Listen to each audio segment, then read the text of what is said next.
This is Sirens, a new series, maybe not so new, but still awesome, brought to you by the ladies of Bombshell, where we dissect the institutions of American power. Join us as we sound the alarm on technology, governance, and national security, and most definitely, at every possible time, lure some men to their deaths. I'm Loren DeYoung-Schulman. I'm Radha and Loren.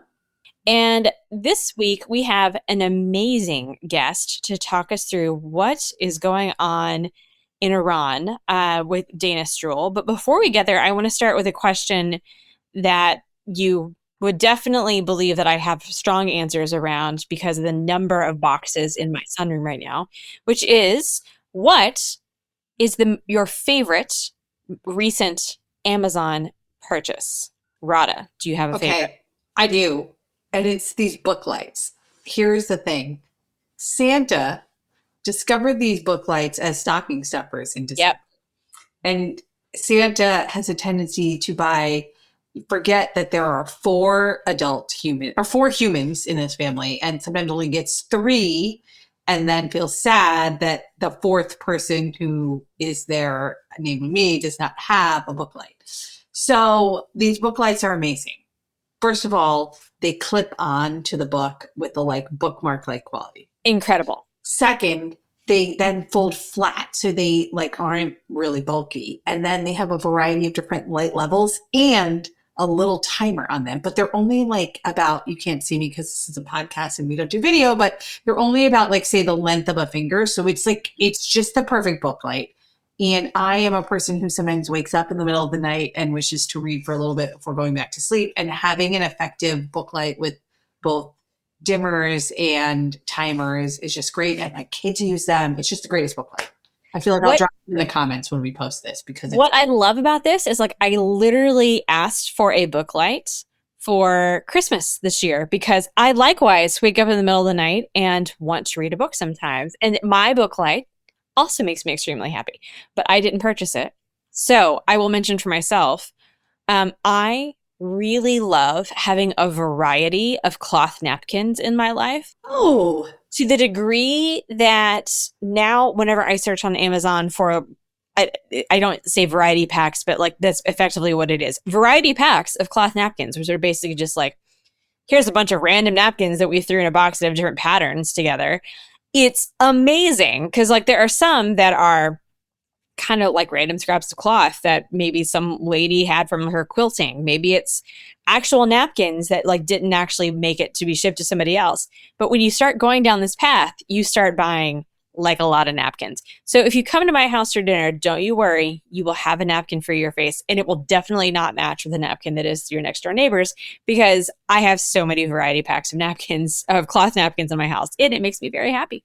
What listeners don't know is Lauren also has the most amazing glassware collection of assortative glasses of a variety of types that makes you feel like you're vaguely in a whimsical French cafe. And so I feel like the napkins plus the glassware, it just really gives a vibe. 100%. And this is, if you ever just start to feel down about your life, if you go down the path of searching, pick a color, blue vintage glassware on Etsy, you will basically generate another personality for yourself. So just as a piece of advice, just try to get it going. All right. We have a lot going on in the world today. I'm going to start with It's a Drill with some Western Hemisphere shenanigans. And what's amazing about this is when Radha pitched it as we should talk about this, in my head I'm thinking I can think of two. And as it turns out, there's a lot of Western Hemisphere shenanigans. So Radha, tell us more. So I will know this came about because longtime listeners will know that I love a good Google alert. Mm-hmm. And when the recent National Defense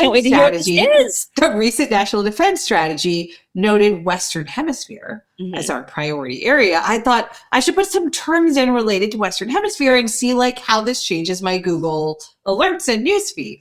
And so now I get all sorts of interesting stories about the Western Hemisphere some of which I'm sure we will know about. And anyway, so here we are, which I noticed in the last few weeks. It's wow, a lot of stuff's going on. So people will know, of course, that El Mencho, who is a cartel leader, was killed in a raid in Jalisco.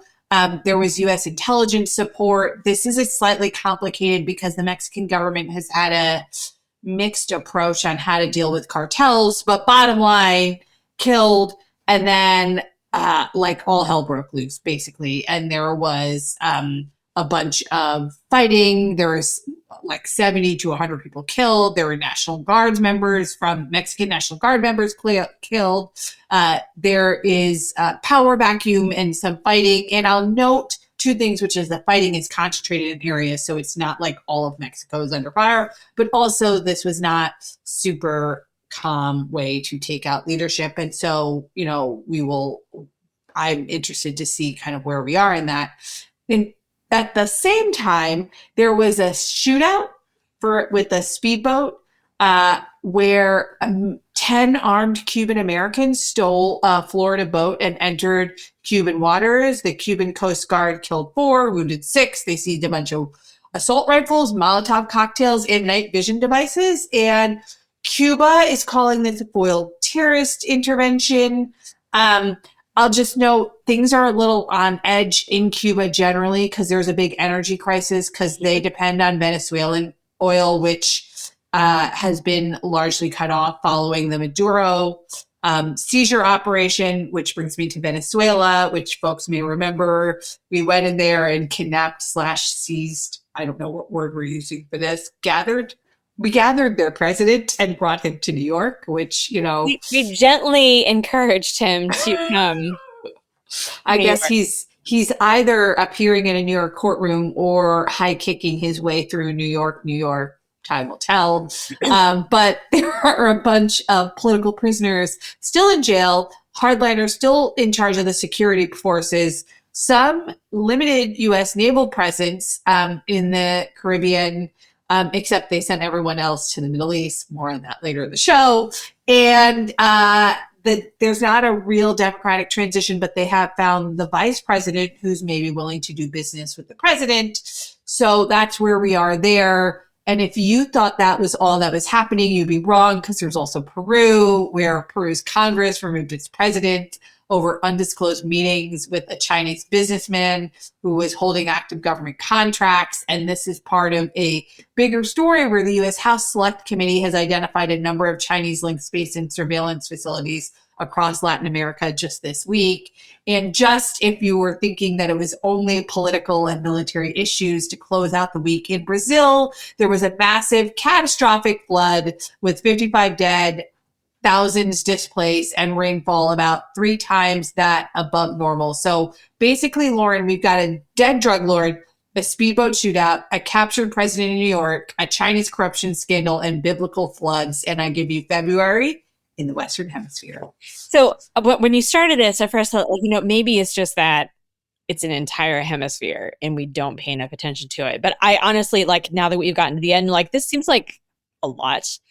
An exceptionally lot. And maybe, honestly, let's be real, February is so gray and boring here, but it's not in all parts of the Western Hemisphere that we're talking about. Correct. So maybe they're experiencing their own sort of weird February reactions to what's going on.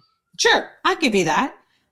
Can you tell me what might be happening with the Trump administration and some EPA shenanigans? I can.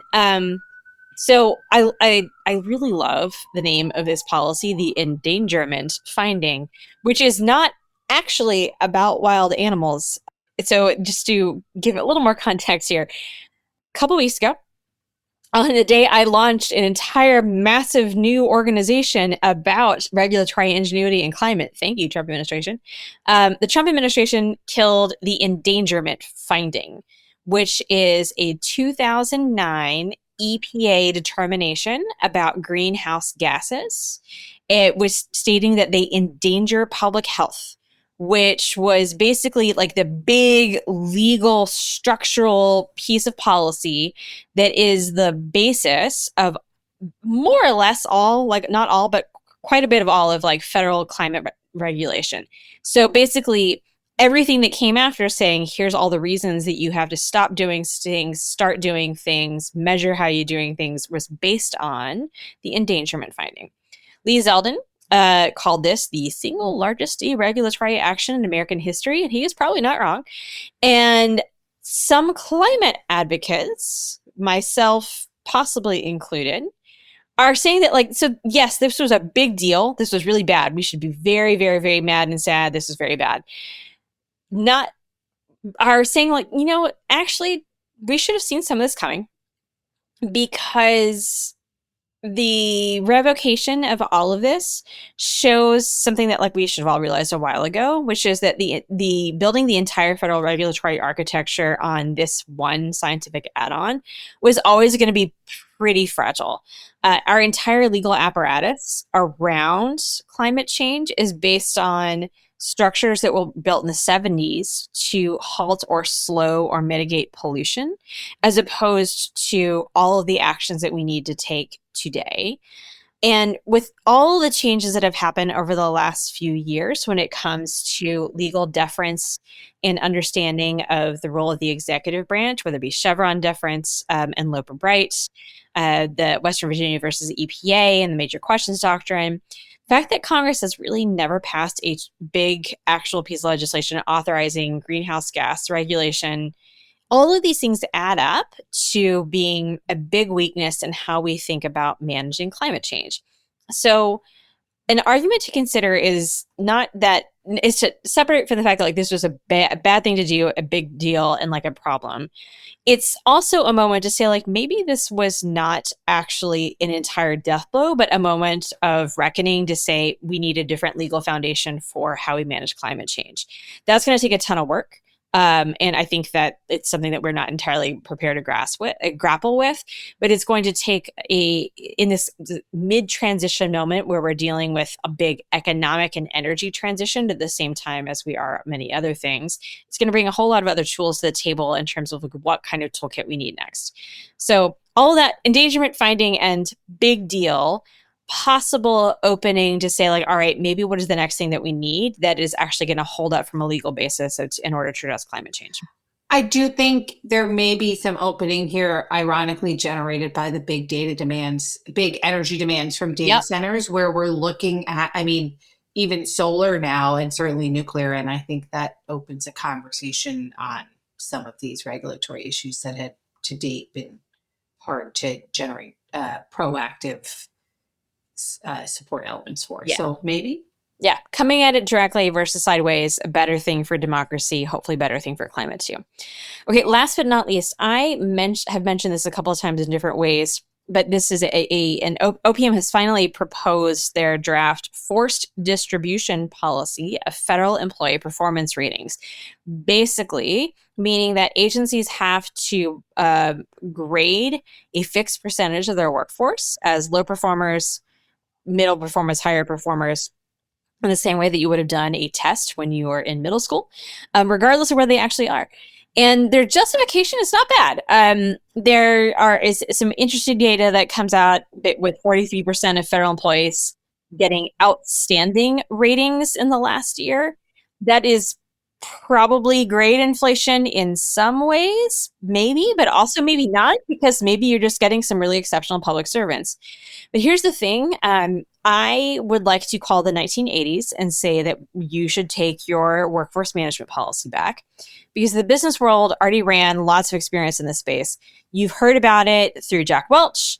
Microsoft did this. Amazon still kind of does this. Enron, our dear friend Enron. And most of them, after, in some ways, abandoned it based on, one, it didn't really work, but also discrimination lawsuits. A lot of the collaborative talent that you would want to have, where, like, people are playing different roles, ended up not working out or walking out. And then a lot of the data, a lot of the overall variance reflected individual manager bias rather than actual performance, which is maybe not exactly what you want. And so there is a proposed rule that's out right now. There's a comment period that's going on. So if you would like to offer some comments, that runs through March 26th. Many, many federal agencies have already said this is a bad idea. And OPM, I love this, OPM told press that those comments do not reflect official agency positions, even though they did. So the federal government is adopting a management practice that the private sector tried, really realized was both bad, didn't work, and also got litigated the hell out of. So they have decided that this is their next big thing. I wish them the best of luck, and hopefully with the comment period that is up by the end of March, they will decide maybe this isn't the best approach. I have great confidence in their data-driven approaches. Indeed. We have some dumpster fires that we are excited about. First of all, I'm going to start with an acronym that I always love saying because it sounds sort of like an Egyptian god. NBIS. Oh my God. We should totally draw an Egyptian god of it. Yep. The National Background Investigation Services System. All right, Radha. Who am I? Are you teeing this up? Am I teeing this up? Or I can let you tee it up and we can both chat about it. I'll tee it up. So in February, Congress held yet another hearing on NBIS. So this is the system that the Defense Counterintelligence and Security Agency uses to manage background investigations for basically all, like 95% of the federal government. So think, 4 million employees and contractors. And the goal of NBIS was to replace a legacy system. And you may remember that legacy system from the one that was hacked in 2015 and exposed a lot of personal information on like tens of millions of federal employees. And it was also supposed to be done in 2019. You may note that it is well past 2019 in the current year of our Lord 2026. And it is not supposed to be done until, 2028-ish. It's like the big dig of government policies, really. The acting director of DCSA, this Defense Counterintelligence Security Agency, told Congress the project is exceptionally fragile. And I think a core issue here is a lot of the people, myself included, frankly, who are working on this in a day-to-day way, left and are no longer focused on it. And so that leaves us with many questions on how the federal government is going to vet all of these people for trusted and secure positions. So maybe we can start, Loren, by talking about what's actually changed since 2015. And, as someone kind of who looked at it from the outside and tried to manage the process, how would you grade the reform effort to date? All right. So I first want to give credit to some of my former colleagues that you did. So if you want to say trusted traveler, that is not what it is. Trusted traveler 2.0. When you look, it's not that.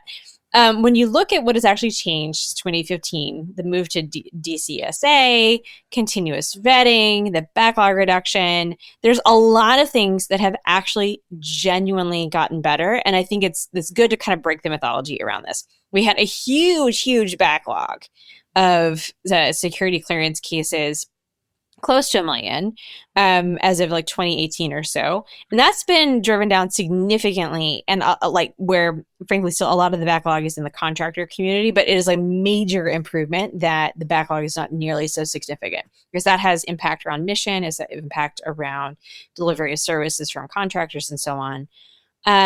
We are gradually working away from this method of periodic investigations, which if you have security clearance, you may remember every 5 years or 10 years, depending on what kind of clearance you had.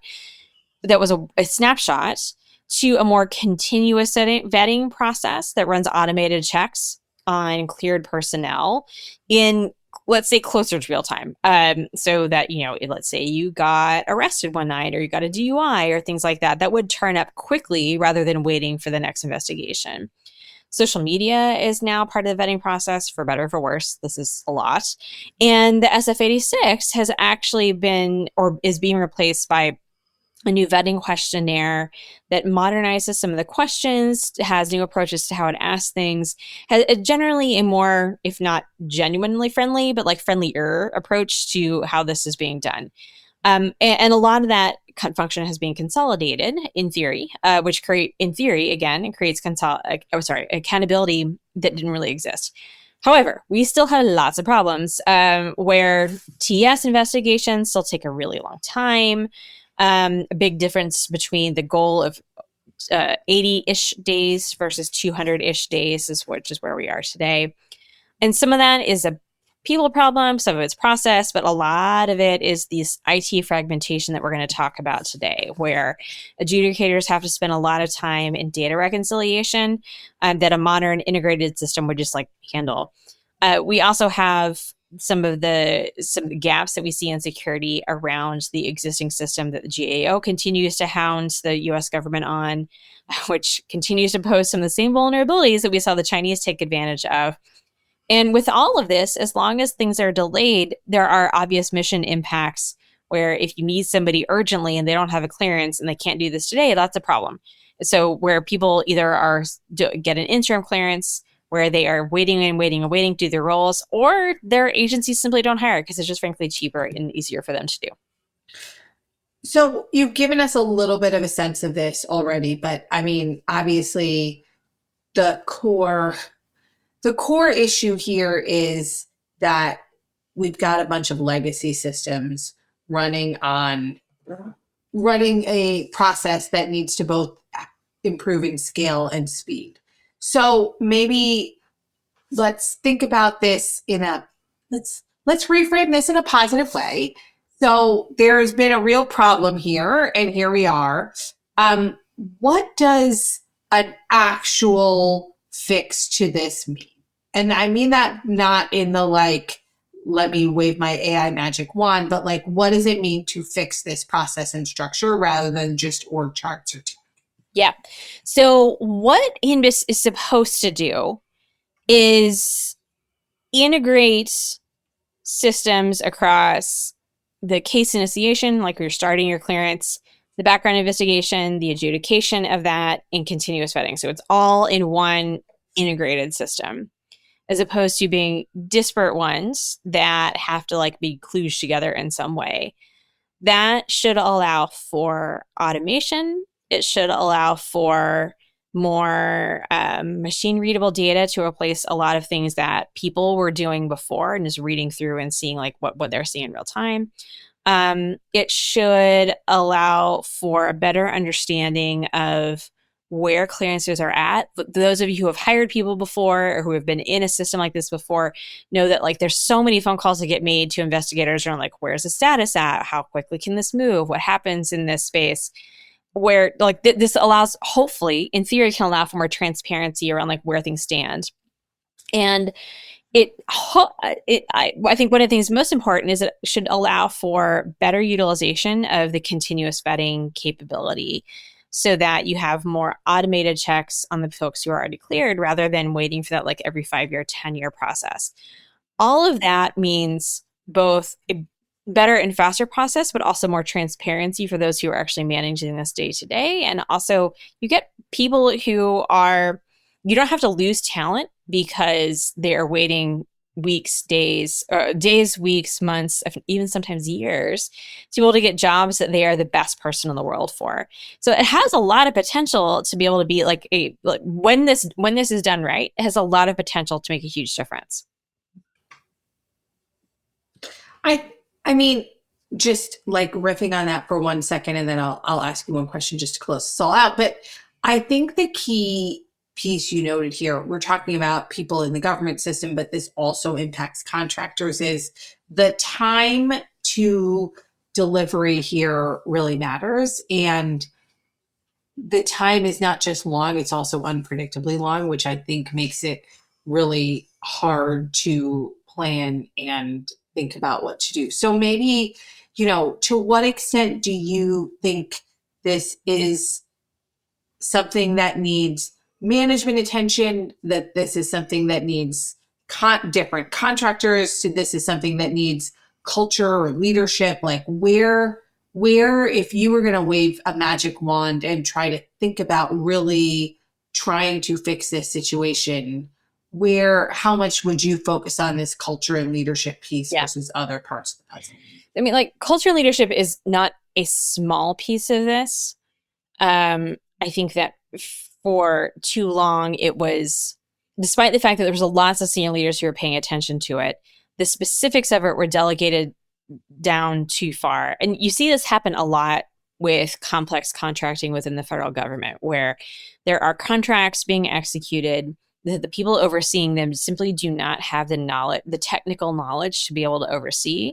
And I think that is exactly what is happening here with NBIS, where the the overall architecture of like, here's what we want to, look, people can articulate what the goals are. The day-to-day, what that actually looks like in practice in terms of building the tech stack and the product of delivery and the testing and iteration that it requires. We just haven't had the leaders in place who understood all of that in a way to be able to say, I'm going to call bullshit. That's not working the way it's supposed to. Here's the things I would expect. Versus those who would say, like, here's a general goal. Like, so long as you meet it, I don't really care what the thing below the hood is. And that's understandable because, like, that's how a lot of federal contracts work. Like, is to be able to say, like, here's the overall goal. You guys go figure it out and I'll see it later. What we're finding increasingly is that that is just not, first of all, it's not cheap. And second of all, it's just not viable because those who are executing on the contracts also don't necessarily understand. So you need to have leaders who be able to like understand in an integrated way what it is that they're designing for, the kind of time, flexibility, and iteration that is required to be able to execute on it. And then also how you test it on the way to make sure that you're actually doing the things you need to do. In some of that's culture, some of that's leadership, but a lot of it is frankly technical know-how that we have allowed to deteriorate, not just in the leadership levels, but in the contract oversight levels at DOD, but also in a lot of agencies. And it's a big fix that we need to make in our talent processes. Yeah. Probably not super aided by getting rid of a lot of that talent in the early Doge days, but no, here we are. Probably not. Probably not. Speaking of, let's talk about the Pentagon and artificial intelligence, which is just such a boring, not in the news topic as of today at all. All right. So we've been talking about U.S. government and particularly Department of Defense use of artificial intelligence on and off over the last year or so for this podcast. And there we have really, really like escalated all of the things in the last week or so with the Pentagon and Anthropic, which is one of the United States' leading AI companies. And they are very much not friends right now, not because things are costing too much, but effectively over ethics and principles. Who gets to decide what and how the military gets to use technology that it buys? And I think it's such a fascinating set of questions around, should Anthropic be able to create rules around this? Or does the Department of Defense, because they paid for it, get to say, like, here's how we're going to use it? And what happens when those answers don't work together? Who ends up getting to decide and how? So, Radha, can you just talk through a little bit of what exactly is going on in this mild fight, that spat that we are seeing between the Department of War and a very, very powerful AI company? And we'll talk through what it means after that. Yeah. Okay. So taking a big step back, the Department of Defense has lots of different ways it uses artificial intelligence. I'll just note, I will bucket it in two big areas, which is warfighting and the business of warfighting. And the business of warfighting is like finance and human resources and all of that. And just put all of that to the side, because that is going to be impacted by this in the medium term, but isn't the focus of this particular focus. So this is in actual warfighting. How does it use AI? And there's a whole range of ways that the department wants to use it, from operational planning to training and deploying autonomous weapon systems to the targeting process and everything in between. So to do that, the DoD has contracts with its major provider, which is Palantir, and then Palantir works with a number of frontier AI companies, notably Anthropic, to try to deliver these capabilities into classified networks. And Anthropic was sort of the first out of the gate and probably largely seen as the most capable and relevant system to integrate into these classified military networks for particular work.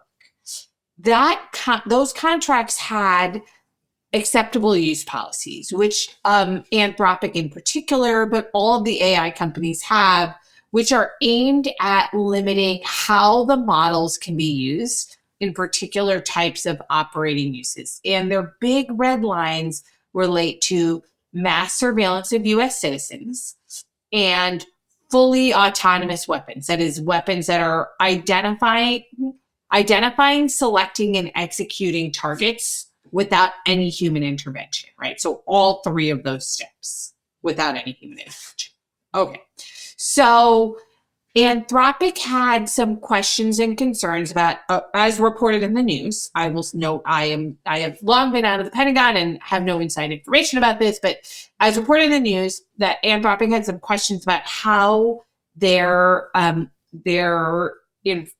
model was used in recent operations in Venezuela, and that prompted a set of conversations with the Pentagon that resulted in late February with Hexit asking the CEO of Anthropic to come to the Pentagon and basically agree to any lawful use of Claude. So that meant that as long as it was legal, Claude could be used. And Anthropic's position was roughly, basically, the laws haven't caught up to what AI can do.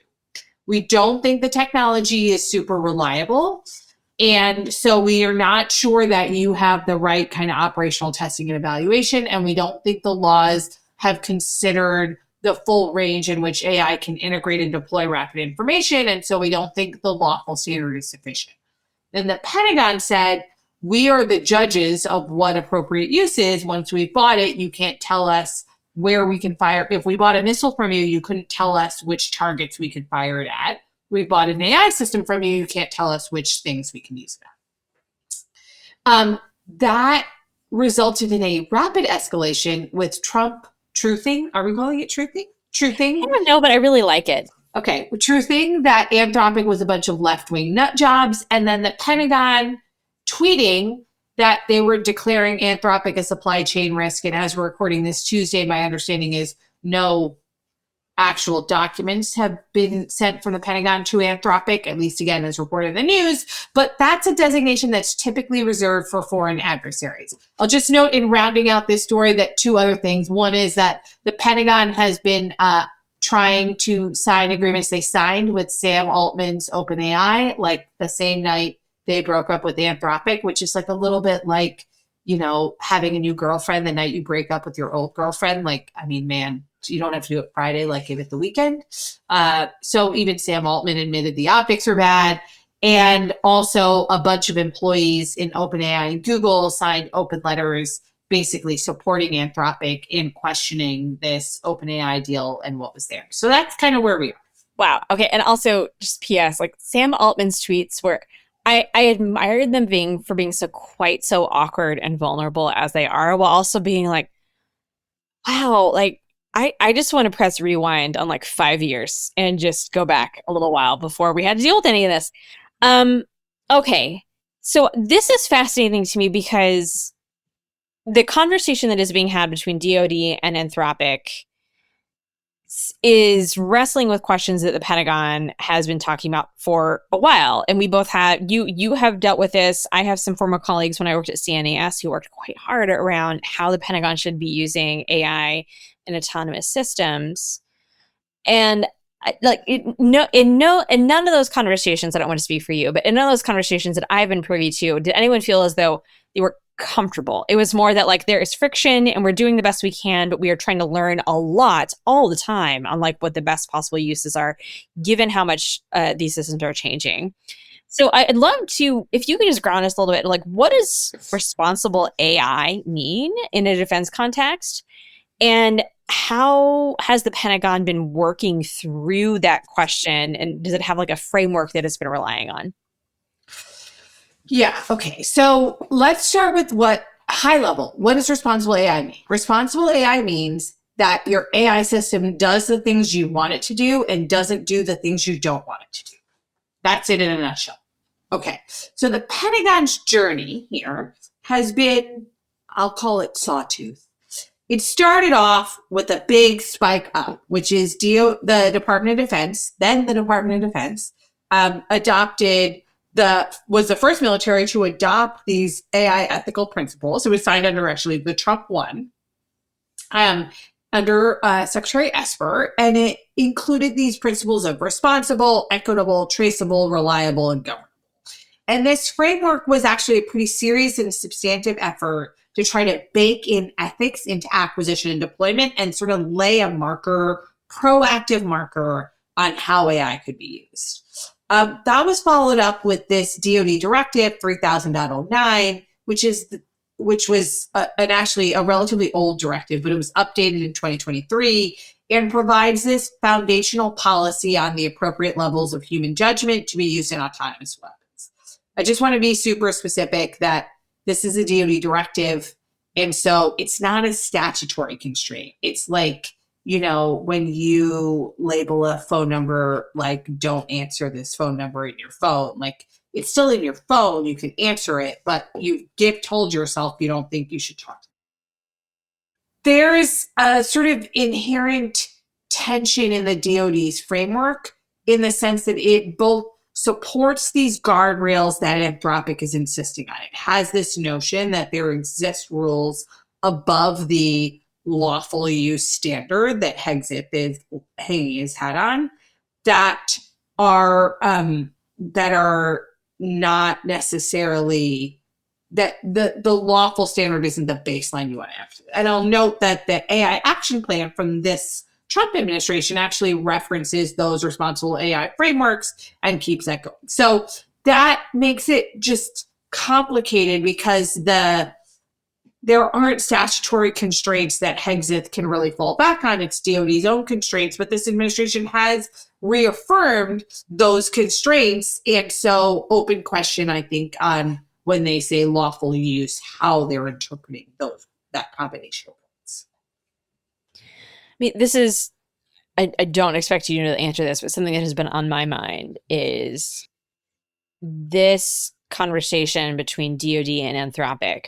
Is it driven by the sort of Hegseth echelon as against the leadership of Anthropic's, their dynamics? Or is it driven by genuine I mean, obviously it's driven by genuine policy instances, but like, is this something that like has been bubbling up for a long time and they're fighting it out now? Or is it more the two senior leaders suddenly realized, oh my gosh, we disagree on something, and there's two elephants who are sort of wandering around in the same pen here? And like, I don't think we'll ever necessarily know that, but I think it's given the public dynamics of this, it's just fascinating to see. You would typically not see these big public fights of a sort of use case. So I am thinking back to the first Trump administration, and I hate to say it this way, it was just sort of adorable to think about the Project Maven moment for Google at that point in time, with its very, frankly, kind of small contract that it had signed to analyze drone footage. That at a point in time where AI was like, yes, it was bigger than like things that had been at that point in time before, but it was also not like nearly where we are right now. Those of you who don't remember, in 2018, Google walked away from Project Maven after a lot of very vociferous employee protests, and at a point that was fascinatingly followed the Pentagon really, really courting Silicon Valley for a while, and clearly had not kind of gotten the buy-in of employees. So is that are we going to see a repeat of this? What dynamics are different? What are the same? Is this a much, much bigger deal in some way? What kind of comparison would you make to the Maven moment? I've been thinking about this a lot. I think analogizing this to Maven is not helpful because these are two like different trajectories. And I think the best analogy I can give you is through Taylor Swift songs. I love it. Here's what I have for you. All right. I think you should think about. I knew you were trouble when you walked in. That's good. And that's not where I went, but now I wish I had. So I think the Maven trajectory is something like You Belong With Me, with the Pentagon really courting Silicon Valley and trying to convince them. And then Google being like, we are never, ever, ever getting back together. Yep. And issuing a set of bright lines and walking away, and really this Silicon Valley moment. And it was bold, and it was aggressive on all sides, and it was complicated. And I think the Anthropic moment is mostly like you starting with Love Story, which is somewhat ill-advised and rushing into, but there's a proposal, and frankly, it's a banger, so everyone's singing along. And you've migrated into Champagne Problems. Oh, wow. Yeah. Okay. And I welcome the Swifties to join me on this trajectory. But the basic thing here is like, yes, on the one hand, they are fighting with Anthropic. On the other hand, Anthropic is embedded in the systems, and they are actively using it, according to current reporting, for current military operations, including in Iran. And it's going to be really hard to like separate these different things out. And there are real benefits to both Anthropic and the government for figuring this out. So like, this is a very different kind of situation, which is Anthropic sought the contracts and built the integration and has proven that they are willing to exist in these operational sensitive defense contracts. On the other hand, they have these very specific and precisely defined bright lines, which in theory, the Pentagon agrees with. Yep. Right? That's what's fascinating to me here is like, it seems as though like, yeah, we agree. Also, we want to use this for the thing that we have said we're not going to do. Right. What? And so I think this is actually a much more surgical problem, which is in the champagne problem sense of who and how are we going to decide when technologies are both lawfully appropriate and reliable enough to be used in military operations. And typically we would defer that to technical experts inside the government. But this is a technology unlike any other, which has been wholly developed and wholly perfected outside the government. And that means that the expertise to answer those questions doesn't exist in the government. And so we have this open question now of how we solve that problem. And it's playing out in an acquisition and contract sense, and it's playing out in a particularly dramatic way. But the core problem is actually a really important question for the government for the next decade, probably, which is you've got a technology where you are not the experts. Now, what do you want to do? Right. And that wasn't true for anything prior to this point. It's so interesting to me because I've been thinking about this not as a reputational. So there's reputational issues for Anthropic that are interesting. The one that is most intriguing to me on this is not the will you do business with the Department of Defense, Department of War question. It's them choosing not to want to use their technology in a way that they can't predict. They don't feel confident in. And therefore, they're less worried about the ethics of the work and more about the reliability of what happens later that they don't necessarily know what will be. And like, what a just mind-blowing sort of moment right there. Like, just really, really fascinating. And I love that you're framing here. Like, how many people, I mean, you would know, I mean, how many people in the Department of Defense have a good understanding of AI potential and risk as against, let's say, nuclear? And my guess is like the comparison is very, very different than you would want it to be. What happens next? Where do we go? I mean, just to keep the Taylor Swift analogy going, this is a real like, look what you made me do moment. And so both the department and Anthropic are really in their corners. The problem is there really isn't a good replacement system, right? So Grok isn't technically mature enough. GPT isn't delivering the performance they want. That's how we ended up with Anthropic in this situation. But also, this isn't about one AI company. And while I philosophically tend to agree with the red lines, I also tend to agree with the government on its right to decide what technologies are appropriate for what uses. So I think what's happened right now is we've conflated political and moral concerns with like contracting and acquisition and technology debates. And that has made this really messy. And so there are two tracks. One is the moral and political grandstanding continues and we don't get an answer to the technical tracks, or the moral and political grandstanding sort of fades away and the technical experts can try to hammer out some form of middle ground. I'm hoping we see the latter, where we start actually having a realistic conversation about what this looks like.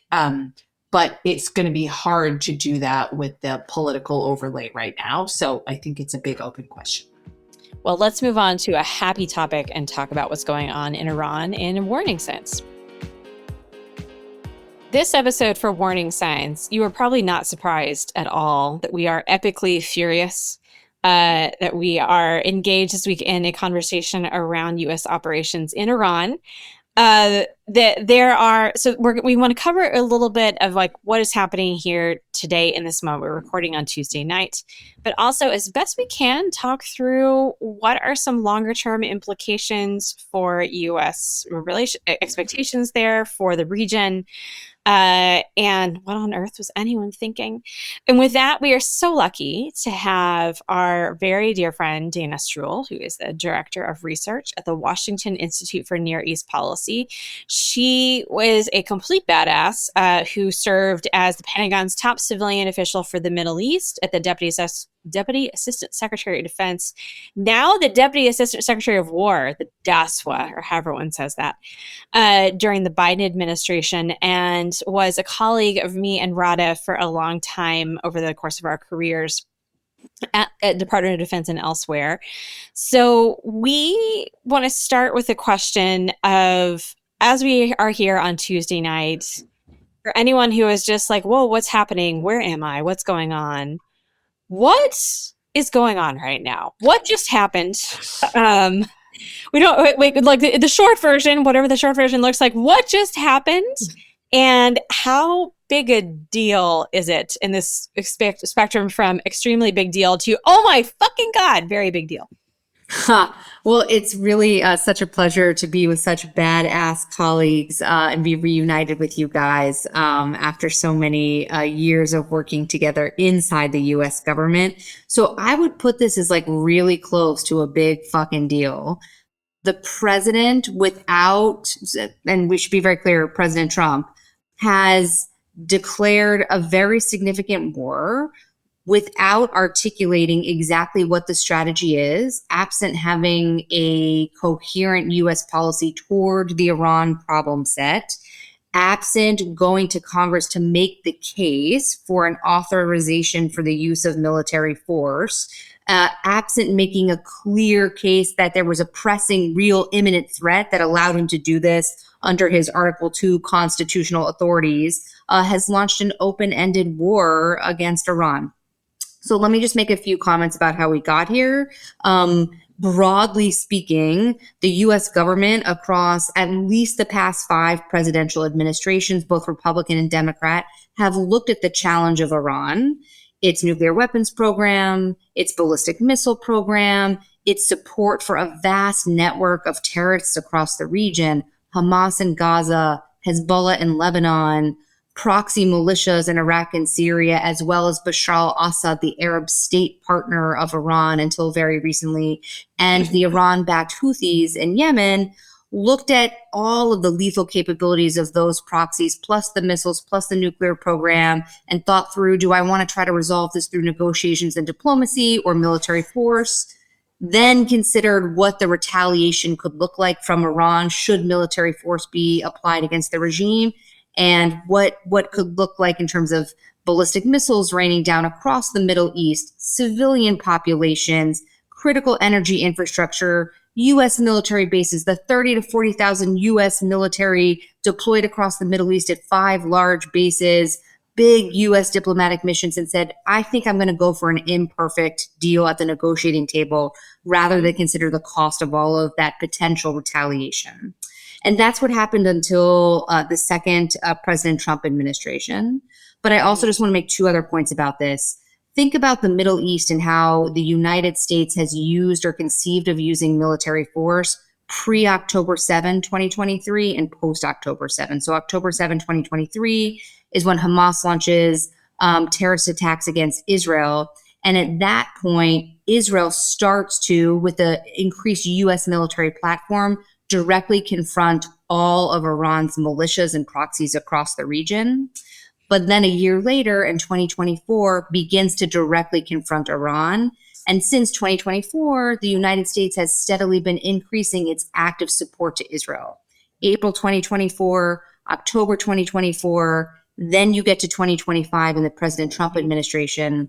And in the 12-day war, that was an Israeli operation where Israel, in a very short period of time, creates a air super highway from Israel to Tehran, dominates the skies over Tehran, pushes back a lot of the missile program, and clears the airspace for the United States to do one 24-hour mission using our bombers and a very special munition to get at some deeply buried enrichment facilities inside Iran where they were enriching uranium. Okay, flash forward to today, not anything like what we saw in 24 or 25. The United States and Israel are building on everything that they did in those previous scenarios. This is a truly combined military operation.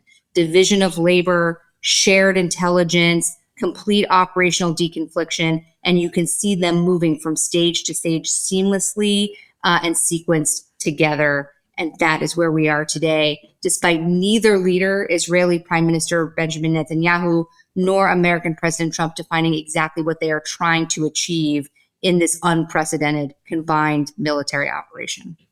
I feel this very strange combination of deep happiness and satisfaction that you just explained that so succinctly and clearly, while also being like incredibly depressed at the same time. So sort of just like this, not quite Schadenfreude, mixed joy and happiness all at the same time. So here we are in a moment where there was this an incredible Truth Social post that came out yesterday, the day before, that acknowledged that the supreme leader is dead, that 40 plus senior officials in the Iranian regime have been killed. The tweet or whatever we call the truth from Truth Social was talking about how a second and third order leaders who they expected to possibly play a role in a future regime had also been killed, which makes you wonder. They were just too successful, Lauren. Yeah. If you were alive and thinking of yourself as a senior leader in Iran today, like, how do you think of yourself in this moment? Exactly. What does this do for your self-esteem? So like a serious question though, what is the succession planning, the Iranian governance look like right now? And what should we expect, recognizing that there is a lot of chaos going on? And is there anyone in the current leadership structure that DC could actually do business with or expect to have some kind of a negotiation with in some way? Such excellent questions. And as all of us are recovering wonks, I'm going to offer a few thoughts, Lauren, that you're really, really going to like. So I can't wait. The first one is all three of us have looked at U.S. intelligence and how intelligence informs operations and thought through the psychology and operational security planning of adversaries. And let me just say, the Iranians like either hubris or just stupidity. So in the 12-day war, less than a year ago, one of the first things the Israelis did was target a bunch of leaders who all were meeting together in a room. So you would think that knowing the Israelis clearly had exquisite intelligence penetration of your security apparatus and the patterns and life patterns of senior leaders, both political and military, meeting together, their movements, all of that at a time when you had this massive U.S. military buildup in the Middle East, basically for a month, open discussion of exactly when Trump was going to start this war, this would not be the time for Iran security leaders to meet above ground. I'm so glad you said this, because I was like, how are these guys worse at this than like late stage Al-Qaeda and ISIS? Like, I just feel like those guys, look, they've hung out in caves all alone they have their bureaucratic memos, but that's how you try. But like, come on. Anyway, it was surprising to me.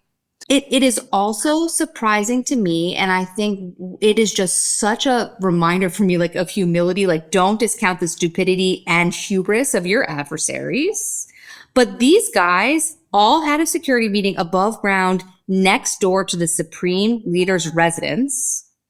And basically, the Israelis within 10 minutes eliminated the top 40 leaders. So just operational, first of all, like exquisite intelligence. And also, like, what terrible OPSEC. Okay, point number one. Point number two, this is going to appeal to everything I've learned from Loren about organizational agility and resilience. So it turns out that the Iranian system is extremely resilient. We learned this last summer when the first time a bunch of security officials were taken out, and the intent was to degrade the command and control of the organization. And it turns out that the Iranian system actually has prepared the second and the third, like the number twos and the number threes to take over. Oh my gosh, succession planning, so important, everybody. Always do succession planning. Which is just so actually, I have heard people talk about looking at the Iranian system and they use the word impressed. Mm-hmm. The Iranians talk about what they call mosaic defense. So it is dispersed and they have been planning for this contingency. And so what I can say is when I observe the first 4 days of this war, all of their top leaders and the supreme leader were taken out in 10 minutes. And they are executing their retaliation plan. They are executing their response options, and their response options look no different than what we had anticipated when I said at the beginning, presidents look at this and think about the worst case scenario and say, no, I'm going to take an imperfect deal. So they are executing that worst case scenario plan, but they are actually incrementally climbing up an escalation ladder. They are controlling that escalation. They are creeping up. They are not at the top of their escalation ladder. So they are exercising discipline and they are working through a strategy where clearly from the top to the bottom of their command and control structure, people understand. So organizational structure, resilience, that is for Loren. And then 3 is, who's going to replace the leadership here? So actually late breaking in the last couple hours, the rumor mill is that the supreme leader Khamenei, the recently killed one, it's his son who has been appointed as the next supreme leader. These were rumors last year during the 12-day war. They had leaked that there actually was a succession plan in this case. The fact that they are moving from a revolutionary regime to a monarchical system, I think, is a problem. And I also think the worst thing for the supreme leader of Iran right now is to be publicly announced as the supreme leader of Iran. So let's just see what happens in terms of Israeli targeting. I doubt we'll hear much from him if he indeed is confirmed as the supreme leader, because he probably shouldn't be above ground. Just as a brief aside, I had an argument with my Uber driver on Saturday about whether or not... As one does. Yes. About whether or not it was the same supreme leader from 1979. And I was just trying to very gently and then very insistently say that no, it was really not. And he's like, yes, it is. It totally is. I'm like, all right, fine. They do sound kind of similar. They do. And they really should have thought about that. You're right. And now it's going to be more confusing because they're both Khamenei. There's just, now it's Mojtaba Khamenei. Yeah. They got to put another letter. Didn't they learn? We have the W, Bush, and Bush, Anyway, I'm just saying, you put an extra letter in there. Okay. So that's on I guess I'll call it loosely government succession / capacity side. What about the broader Iranians? Obviously, this is happening in the context of wide-scale protests. We've talked about them here on this podcast. There obviously was a lot of coverage, and even the President Trump had talked about the casualties there. So what has been the reaction by Iranians? And I think there are a couple of different pieces to it. There's obviously the protests and the civil pieces. There's also the infrastructure and different, pieces like that of local damage. And then there's the broader long-term sanctions. So how does it look for the people of Iran writ large? So first of all, while there is no credible polling or on-the-ground information about the people of Iran, I heard something the other day that I think is really useful context, which is Iran, like many autocracies, goes through the theater of elections. So Iran has something that is like elections that are not at all free or fair, but they do release information on who shows up to vote. And in the past, about 20% of Iranians are showing up to vote, which means that maybe they have some level of support for this system of government. But there's 80% that are not even bothering to show up to vote. And I think that's really important. So one could extrapolate that at least 80% of people living in Iran do not support the regime.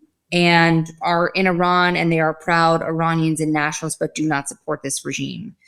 And over the years of both all of the sanctions from multiple presidents, and of course, Trump and his maximum pressure campaign, the degradation of Iran's proxy network abroad, a lot of agitation by Iranians that the government, the regime is spending more money abroad than it is at home.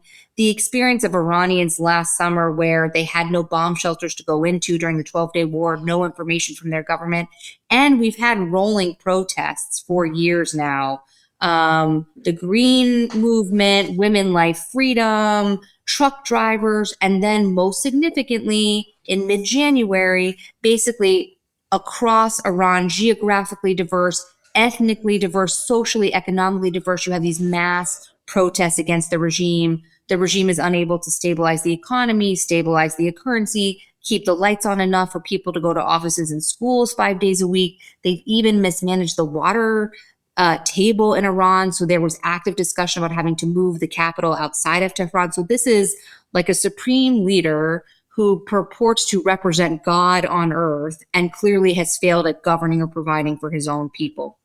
Mm-hmm. So the contract between the people and the government has broken at a time of peak Iranian vulnerability domestically and abroad. The regime directs its security services to turn the guns on unarmed protesters in mid-January. And we think that they killed upwards of tens of thousands of Iranians in January. And Iranians see this. They know their government is scared. So that's important context. Right this minute, Trump has basically said, I will degrade the regime and then I'm handing it over to you. Iranians, you need to stand up, oust the government, and claim your freedom. So that's not exactly how regime change works. And frankly, I wouldn't expect to see Iranian protesters trying to reclaim the government right now when there's airstrikes all over Iran, bombs dropping, you don't know when they're going. You can't get information from your government. You can't get information from the United States because there's an internet blackout and you don't really know where to go or how to keep your family safe. So now is not the time to be going out on the streets trying to protest. And you're certainly not going to go near government buildings because those are the things being targeted in the airstrikes. So I do think that there is likely... Meetings seem to be a bad idea in general. So yeah, that does seem to hinder some organizational challenges here.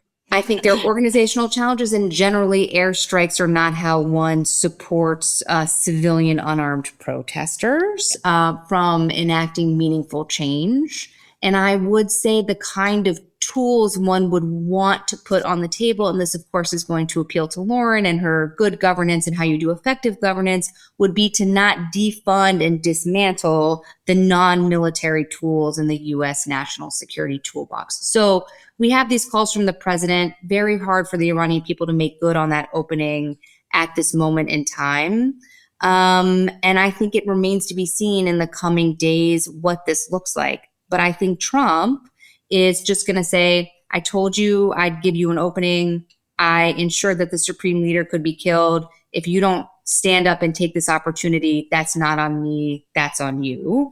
And meanwhile, I think while delivering regime change would be great for President Trump, I think they're probably looking at whether or not a Venezuela model could apply here. And what I mean by that is there an Iranian Delcy Rodriguez, some remnant of the regime who is willing to work with the United States to some extent and be co-opted into, what should we say, compelled and coerced policy adjustments over time? So remains to be seen. So, I mean, I will note that the administration doesn't have a wholly inconsistent approach to protests, both domestically and internationally, and how they respond to protesters. So, Radha, I beg to differ. I actually cannot believe how supportive Trump was of Iranian protesters abroad at the same time that he was deploying the National Guard to shoot protesters in Minneapolis. But perhaps we're too soon. airbombing the city while telling people to protest. So I'll just note it's not great. But I take your point. But maybe let's pull just to kind of round us out. You know, we started talking about where things might go. So what just end state? What are plausible end states here? I mean, is the Venezuela model a model? Is this a military junta? Is this like decades of civil war? Kind of what are we looking at?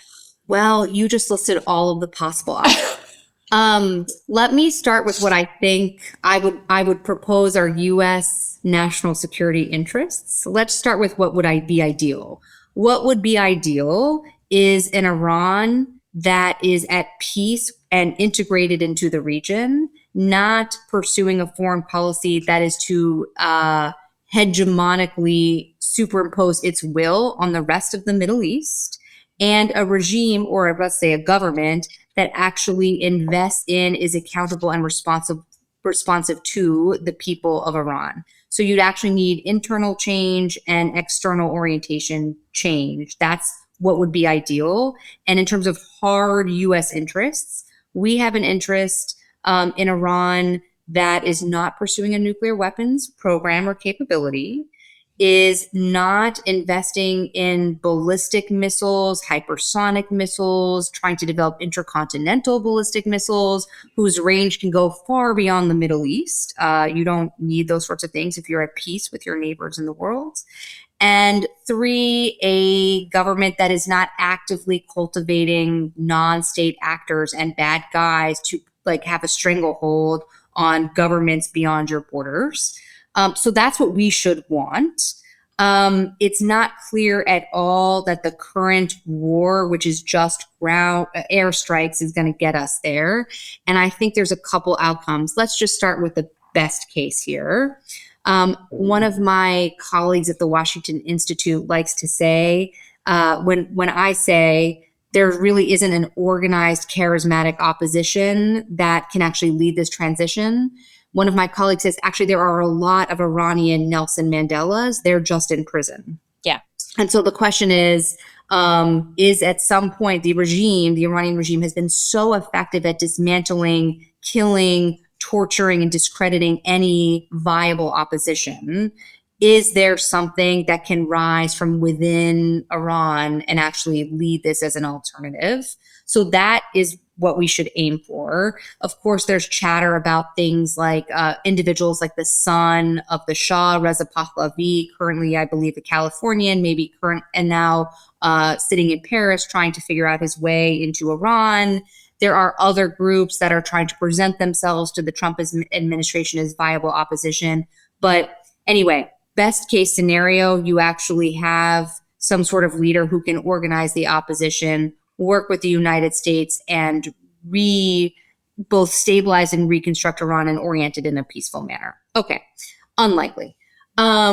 Next case is some sort of Delcy Rodriguez Venezuela model, where there is finally somebody within the regime that cries uncle and says, I will, let's stop this war. Let's return to the negotiating table. And I will do the things that the United States wants. Let IAEA nuclear inspectors back into the country. I will dismantle the missile program. I'll stop doing these things. And I'll work with you to direct the oil revenue in a way that President Trump sees fit, something like that. Third scenario is that the revolutionary religious nature of this government, and it's we talked about the resilience and the mosaic defense of the governmental organization, doesn't exist as we've known it today, and actually is overtaken by the Revolutionary Guards, like the most hard-line, not religious figures. So you basically have a mafia thug terrorist organization that succeeds the religious leadership and becomes more of an organized, lethal, unpredictable menace ruling Iran. And for worst case scenario is complete chaos and breakdown. In this scenario, I think a lot of people think about the Middle East as ending at Iran. There is another war happening right next door to Iran. It is Afghanistan and Pakistan. That is happening next to a country, Iran, with very porous borders. The Iranian regime hosts al-Qaeda leaders. There are major concerns about a lot of bad guys coming in here. Today, there are reports that the Trump administration may also be trying to arm separatist groups within Iran. So you could see a scenario in which both armed surrogates, terrorists, remnants of the regime are all fighting each other with different spoilers and outside actors trying to find their winner or somebody to advocate for their interests within the inside. And you have mass instability in a country that still has the remnants of a nuclear program. Well, that's great. I was really hoping that the last scenario would involve aliens, rainbows, and unicorns. Yes, unicorns. Unicorns would be great. That would What if we just like Great British Bake Off style? Like we made some desserts, we judged, the winner gets a cake tray and gets to be called Supreme Leader. The rest of us enjoy tasty treats. Yep. Polite yet respectful transition of power. No. Unfortunately, low confidence. Well, I mean, I have some small advice for the Trump administration in that they should, first of all, they should be listening to this podcast. And if they don't, realistically, they are probably not. They should get the transcript of Dana's part of this podcast and just walk through that. Now that they have released their national defense strategy, which is entirely focused on the sovereignty of the United States and not in any way around our Middle East policy, maybe that will give them like a cleansing reset to rethink their entire pivot to the Western Hemisphere. And I would just say the poor authors of the National Defense Strategy must be losing their minds over the military buildup in the Middle East and what we've done, because essentially, like, what could be better for the Western Hemisphere, for Russia or China, than to watch us grind down our capabilities and lethalities in the Middle East while learning exactly how we fight in the 21st century. It's really something to see. Like that, I remember seeing like there's never been more military air power in the Middle East for like the last, I don't know, 25 years or so, and thinking, oh wow, Bridge Colby, man, you really had an idea one time, and here you are. Dana, it has been like deeply depressing to have you on the show, but also really great. Like you are. I mean this seriously. Like the Trump administration should be listening to this podcast because you just gave an excellent rundown of all the things that they need to be considering. And I was about to say I'm excited to see what happens next. I'm not. I am excited to see how all of your predictions play out and see how we can continue to learn from all of the U.S. hubris, as well as the Iranian hubris in this region, to see like what actually happens next. Well, thank you guys so much for having me. This is way too woke for anybody from the Trump administration to listen. 3 women having an opinion about something in the world, but it was a pleasure to be with you guys. So thanks for having me.